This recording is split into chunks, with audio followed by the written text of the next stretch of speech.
उम्र 25 साल से ज्यादा है, अगर उनकी शादी नहीं होती तो उनके बारे में लोग गलत टिप्पणी करेंगे और उस तरह के नेता को आप मंत्री बना देते हैं। यह हाल हो गया भारतीय जनता पार्टी का, दुनिया की सबसे बड़ी पार्टी होने का जो दावा करती है। शाजिया इल्मी जी, यही सवाल है आपसे।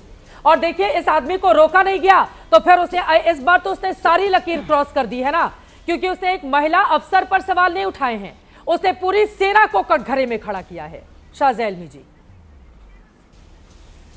बिल्कुल बिल्कुल, और जिस तरह के चार्जेस भी लग रहे हैं वो बहुत ही ज्यादा गंभीर हैं पूरी सेना पर। और क्यों महिलाएं थी, आप बताइए, क्यों कर्नल कुरैशी को और विंग कमांडर सिंह को का चयन किया गया? क्या वो भी तो वही सोच होगी ना? और उस सोच के आगे ये सोच, तो जाहिर सी बात है इसकी कोई तुलना भी नहीं कर सकता है। मैं आपसे कह रही हूँ आप थोड़ा इसमें वक्त और दीजिए। किसी भी तरह से संभव नहीं है कि जो पार्टी और जो सरकार और सबसे हाईएस्ट लेवल पर जो जिसकी सोच ऐसी होगी कि हमारी दो महिलाएं, सिख महिला, मुस्लिम महिला, देश में इसको सर्व करने वाली आर्मी की जो हमारी आर्म फोर्सेस की महिलाएं हैं जो सेवा कर रही है देश की, अगर उनको इतने मान सम्मान के साथ पूरे देश के ऑनर के बारे में जो बात करती है, अगर उसके बारे में उस सोच को ललकार रहा है उसी पार्टी का कोई शख्स, तो उसके लिए पार्टी में नहीं जगह है। आप थोड़ा वक्त दीजिए। मैंने आपसे शुरुआत में कहा था चित्रा जी, मैं अगर मगर नहीं करूंगी, ना ही मैंने आए बाएं शाये किया। दूसरी आपकी कांग्रेस के प्रवक्ता आई, उन्होंने सिर्फ बात की फला फला और लोगों की। मैं आपको फिर से बता दूं, दिग्विजय सिंह की चाहे टंचमाल की बात है या कमलनाथ जी की बात हो, जिन्होंने आइटम कहा इमरती देवी को और कहा ये आइटम गर्ल है, और 2 बार कहा, और वो रोई है महिला विधायक। तो ऐसा भी हुआ है। तो अगर कांग्रेस पार्टी के प्रवक्ता आते हैं और उनको बहुत बुरा लगता है तो उनको उसी तरह से उस पर भी उतना बुरा लगना चाहिए जैसे कि मुझे बुरा लग रहा है विजय शाह की बात पर। मुझे अफसोस हो रहा है, शर्म आ रही है, मुझे फक्र है अपनी कर्नल कुरैशी पर और विंग कमांडर सिंह पर, मुझे फक्र है और मुझे तकलीफ होती है सुनकर। पर मैं अगर कह सकती हूँ कि बहुत गलत है और मेरी पार्टी बिल्कुल संज्ञान ना से ले रही है, आप इंतजार कीजिए, तो क्या ये बात कांग्रेस के प्रवक्ता को नहीं कहनी चाहिए थी कि हम लोग एक बार कम से कम? बार बार अदालतों के लिए हम इस शब्द का इस्तेमाल करते हैं कि न्याय में देरी होना न्याय ना होने के समान होता है। अब भारतीय जनता पार्टी को और क्या सबूत चाहिए अपने मंत्री के खिलाफ, मुझे नहीं पता है। मैं फौरन आ रही हूँ, मैं आपके पास आ रही हूँ महिमा सिंह जी, मैं आपके पास आ रही हूँ। एक बड़ी खबर आ रही है, मैं सीधे उसका रुख करूंगी। बड़ी खबर ये आ रही है, एमपी के मंत्री विजय शाह से जुड़ी हुई बड़ी खबर। इंदौर में सरकारी कार्यक्रम के पोस्टर से विजय शाह के फोटो को हटा दिया गया है।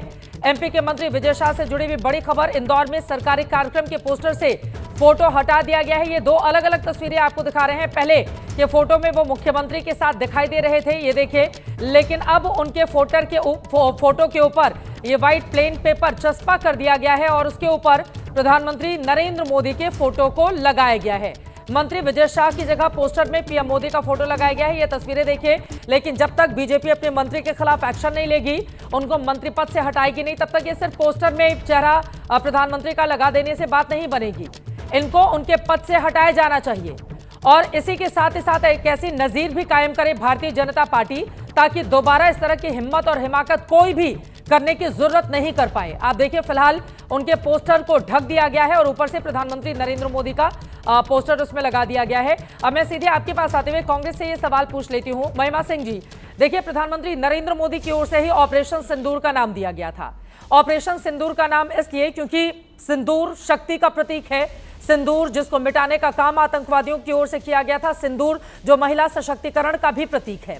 प्रधानमंत्री ने इस दिशा में काम किया और उनके मंत्री का यह हाल है। अब मेरा ये आपसे सीधा सवाल है, ऐसी क्या वजह समझ में आ रही है कि भारतीय जनता पार्टी ने अभी तक कोई एक्शन नहीं लिया? क्या कांग्रेस पार्टी उनके लिए नजीर तो नहीं बन गई है? क्योंकि आपके भी नेता कभी टंचमाल कहकर आराम से धज्जियां उड़ाते रहते हैं महिलाओं की, कभी जिसका जिक्र शाजिया इल्मी कर रही थी उस तरह की भाषा। तो कहीं एक बड़ा उदाहरण कांग्रेस ने ही तो पेश नहीं कर दिया है बीजेपी के सामने? दोनों एक ही जैसे तो दिखाई दे रहे हैं। महिमा सिंह जी। चित्रा जी, आज इस देश के जो प्रधानमंत्री बैठे हुए हैं ना, प्रधानमंत्री नरेंद्र मोदी, उनके बयान आपको याद कराएं क्या? जर्सी गाय, कांग्रेस की विधवा, 50 करोड़ की गर्लफ्रेंड, और उनके मुंह से निकल जाता है कैमरा पे बेटी बचाओ बेटी पटाओ, और वो उसके बाद उसे न दुरुस्त करते हैं न क्षमा मांगते हैं। आज भी वो बयान उनका बेटी बचाओ बेटी पटाओ हमारे प्रधानमंत्री का आज भी यूट्यूब पर मौजूद है, कोई भी देख सकता है। तो इसलिए एक ऐसी पार्टी जिसके अंदर प्रधानमंत्री की टंग स्लिप हो जाती है, लेकिन ना वो माफी मांगते हैं ना दुरुस्त करते हैं, जिसके अंदर जो प्रधानमंत्री आज इस देश के बने बैठे हैं, जो इनके सबसे बड़े स्टार कैंपेनर इस पार्टी का जो शीर्ष नेतृत्व है, वो महिलाओं के ऊपर, विपक्षी नेताओं के ऊपर कैसी कैसी टिप्पणियां करते हैं। जब आपको याद होगा 2 साल पहले हमारी पहलवान बेटियां आंदोलन कर रही थी, सड़क पर घसीट रही थी दिल्ली पुलिस उनको, उस समय आपको याद होगा कि स्मृति ईरानी तो संसद में बैठकर अपनी फोटोज खींच रही थी। तो इसलिए बेटियों के साथ इनका बैर पुराना है। आज जो इनके मंत्री विजय शाह मध्य प्रदेश में बोल रहे हैं, मैंने बताया रिपीट ऑफेंडर हैं, रिपीट ऑफेंडर होने के बावजूद उन्हें ट्राइबल अफेयर्स का मंत्री बनाया गया।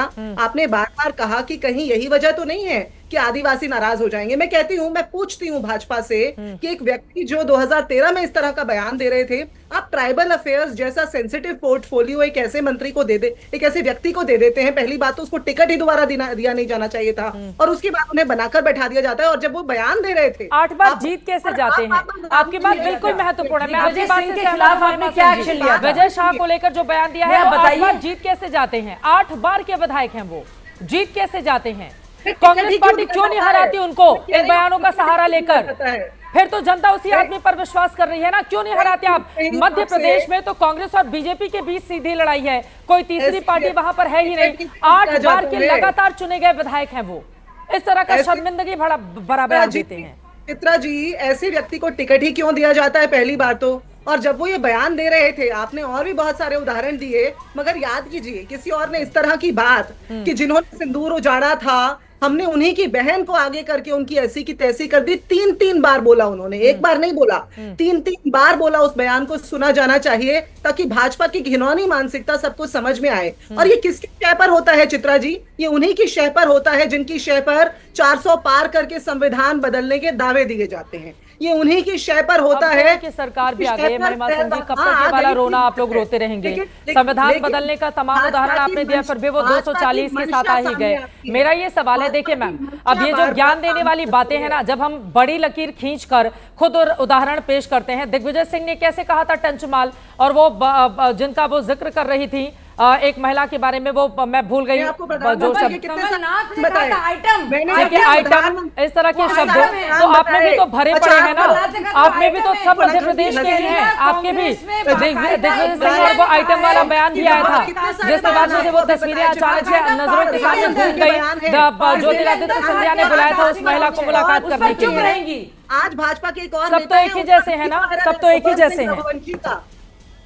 आज बब्बन सिंह रघुवंशी का वीडियो भी वायरल है, वो भी देखिए ऑनलाइन, आपको भाजपा की मानसिकता और संस्कृति समझ में आएगी। आप प्रधानमंत्री के बयानों के ऊपर सवाल पूछिए ना, आप दिग्विजय सिंह जी का आप देख लीजिए, अपने ही लीडर्स का, आप ही जर्सी गाय बोलते हैं, कांग्रेस की विधवा बोलते हैं, 50 करोड़ की गर्लफ्रेंड बोलते हैं, हंसी बोलते हैं, मुगल, ये सब बातों के ऊपर करते हैं। बाकायदा वहाँ पे यंग लड़कियों को प्रिफर किया जाता है। सोचिए कितनी ज्यादा बदतमीजी और बेहुदी बात कही गई है, और एक महिला ने कही है कि वहाँ पे कास्टिंग काउच है। बब्बन सिंह रघुवंशी का वीडियो देखा है नहीं? इसके बारे में भी केरला कांग्रेस की, अरे मैं सुनिए, शाजिया इल्मी ने बब्बन सिंह रघुवंशी का वीडियो देखा है नहीं? केरला कांग्रेस की महिला लीडर के बारे में आपने सुना है? आपने देखा है? आप बताइए, आपने देखा है? आपने देखा है कास्टिंग काउच के बारे में? आपको कुछ अंदाजा है उसके बारे में? भाजपा की प्रवक्ता आज जितनी शर्मसार है, आपको पता है आजम खान ने क्या कहा था जयप्रदा के बारे में? मरना चाहिए। आपको पता है इतनी बेशरम आप हैं, आप इतनी बेशरम हैं, आए दिन इस देश में कर रहे हैं। आप बात कर रही है मध्य प्रदेश के एक मंत्री की, सोचिए मध्य प्रदेश के पूर्व सीएम आइटम बोल रहे, आइटम अपनी विधायक को बयान का क्या कह रहे थे, आइटम है ये, 50 करोड़ दिग्विजय सिंह कह रहे थे, शर्म नहीं आती आपको? ये याद है प्रधानमंत्री के बात नहीं करना चाह रही थी। ठीक है, मुझे लग रहा है कि इस मामले में सभी पार्टियों को एक जैसा होना चाहिए, लेकिन मैं बहुत हैरान हो रही हूँ जब आप लोगों के अलग अलग बयान। ठीक है, अब दोनों ही पार्टियों में कोई बहुत बड़ा फर्क मुझे नजर नहीं आ रहा है, क्योंकि बड़े नेताओं की ओर से अगर इस तरह का बयान दिया जाएगा और किसी के खिलाफ कोई कार्रवाई नहीं होगी तो पूछा जाएगा पलटकर। लेकिन भगवान के नाम पर देश की सेना को इससे अलग रखिए, देश की सेना को इससे अलग रखिए और कार्रवाई कीजिए। माफी से काम नहीं चलेगा, कार्रवाई कीजिए शाज़िया इल्मी जी। उस व्यक्ति को मंत्री पद से हटाएगी बीजेपी, तभी समझ में आएगा कि वो देश की सेना और हमारी इस तरह की महिला सैनिकों का सम्मान करती है। देश इंतजार कर रहा है कि अब आप लोग एक्शन कब लेंगे। लेकिन अब मैं कैप्टन याशिका हटवाल जी आपके पास आते हुए, चूंकि हमने ये नाम ही दिया है, हर शाख पर उल्लू बैठा है, जिसकी बातें आगे की लाइनों को विक्रम सिंह जी ने तर्जुमे में पूरा कर दिया है। महबूबा मुफ्ती का एक मैंने ट्वीट निकाला है और उसका हिंदी तर्जुमा मैं यहां पर पढ़कर अपने दर्शकों को सुना देती हूं और फिर मैं आपसे सवाल पूछूंगी। महबूबा मुफ्ती पूर्व मुख्यमंत्री जम्मू कश्मीर की, एक वक्त पर बीजेपी उनको सपोर्ट कर चुकी है, अभी फिलहाल वो विपक्ष का बड़ा चेहरा भी हैं।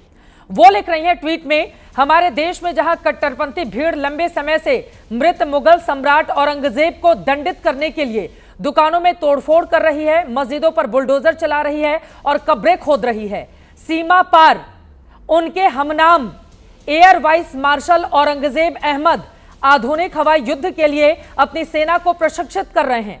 समय आ गया है वो भारतीय टीवी चैनलों द्वारा बढ़ाए जा रहे जहरीले नैरेटिव के प्रति सचेत हो जाएं। वो हमें भी कोस रही हैं, जिन्होंने देश को उसकी वास्तविक चुनौतियों और प्राथमिकताओं से खतरनाक रूप से विचलित किया है। पड़ोसी मुल्क पाकिस्तान के सैन्य अधिकारी की तारीफ करके अपने देश के लोगों पर सवाल उठा रही हैं महबूबा मुफ्ती, और वो टीवी चैनलों से ये कह रही हैं कि हम नैरेटिव गढ़ते हैं, हम देश के साथ खड़े हैं, हम देश के साथ खड़े हैं, हम पाकिस्तानी मुल्क के किसी भी व्यक्ति की वाहवाही नहीं कर सकते, वो भी जब युद्ध काल चल रहा हो। महबूबा मुफ्ती को यह बात समझना होगा। वहां पर जम्मू कश्मीर में हमारे देश के सैनिकों की ओर से शहादत दी जा रही है।